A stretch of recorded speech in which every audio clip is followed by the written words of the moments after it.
સુરતની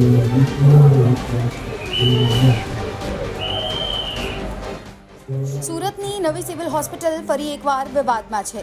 સોમવારે એટલે કે 22મી સપ્ટેમ્બરના રોજ બળાત્કારના કેસમાં આજીવન કેદની સજા ભોગવી રહેલા આસારામ બાપુના ભક્તોના એક જૂથે સિવિલ હોસ્પિટલની સ્ટેમ સેલ બિલ્ડિંગના ગેટ પર તેમનો ફોટો મૂકીને આરતી કરી.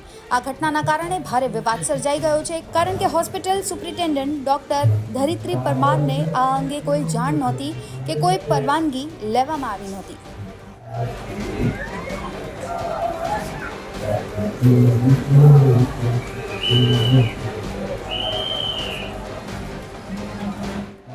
નવી સિવિલ હોસ્પિટલમાં આસારામના ભક્તોએ તેમની આરતીનું આયોજન કરી નાખ્યું અને આ સમયે મંત્રો અને ભજનો ગાવામાં આવ્યા.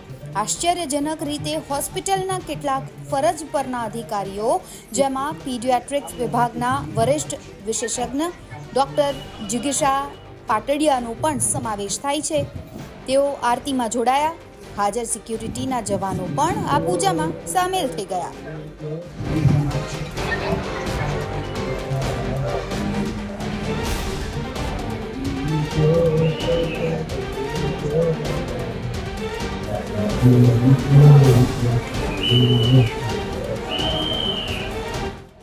સ્થાનિક લોકો અને સામાજિક કાર્યકર્તાઓએ આ ઘટનાનો વિડીયો પણ ઉતાર્યો છે. જોતજોતામાં આ વિડીયો સોશિયલ મીડિયા પર પણ ખૂબ વાયરલ થઈ રહ્યો છે.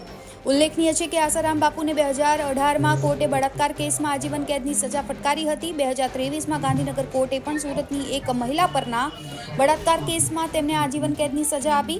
આવા ગંભીર અપરાધીની પૂજા સિવિલ હોસ્પિટલ જેવા સંસ્થામાં થવી એક ગંભીર પ્રશ્નો ઊભા કરે છે. સુરત સિવિલ હોસ્પિટલની સ્ટેમ સેલ બિલ્ડિંગમાં આ પ્રકારની ઘટના બની હોવા છતાં હોસ્પિટલ સુપ્રિન્ટેન્ડન્ટના ડોક્ટર આ અંગે કોઈ જાણકારી નહોતી તેમના પાસે, જેના કારણે તેઓ પણ આ વિવાદમાં સપડાઈ ગયા છે. વિવાદ થયા બાદ તેમને જાણ થતાં વિવાદને દબાવવાનો પણ પ્રયાસ કરવામાં આવ્યો હતો. સિવિલ હોસ્પિટલમાં જ્યારે પણ કોઈ વિવાદ થાય છે ત્યારે સુપ્રિન્ટેન્ડન્ટ દ્વારા દોષનો ટોપલો બીજા પર ઢોળી દેવામાં આવે છે અને આ અંગે ડોક્ટર ધરિત્રી પરમારનો સંપર્ક કરવામાં આવતા તેમણે કહ્યું છે કે તેઓ રજા પર અને આઉટ ઓફ સ્ટેશન છે. આ ઘટનાએ સુરત સિવિલ હોસ્પિટલના સંચાલન પર અનેક સવાલો ઉત્પન્ન કર્યા છે. સુરતથી સંજયસિંહ રાઠોડનો અહેવાલ, ગુજરાત તક.